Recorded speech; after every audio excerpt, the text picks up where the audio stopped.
Are grandparents given preference in adoptions? Hi, I'm Tulsa attorney Justin Mosteller, and I'm going to talk a little bit about preferences in adoption scenarios. Now, grandparents do have a preference based on Title 43 of the Oklahoma law that basically puts them behind only the parents in terms of preference for placement and custody of a child.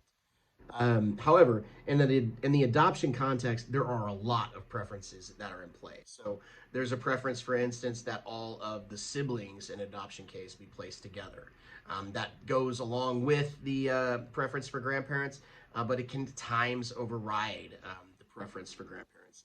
I once had a case where my client, a grandmother, was the grandmother of only one of four children, and was only willing to take custody and adopt her biological grandchild.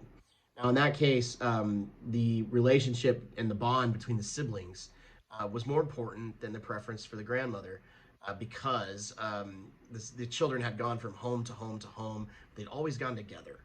And so that bond that those children had together, that was really important. And the court saw it as more important than placing, the children with blood relatives, kinship placement.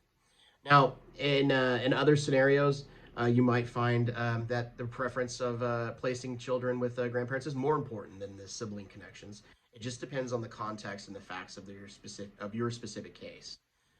So in all these cases and all these issues, they really are highly individual. But you can say that generally speaking, there is a preference, all else being equal, to adopt to a grandparent as opposed to a stranger to the family, or any other relative for that matter.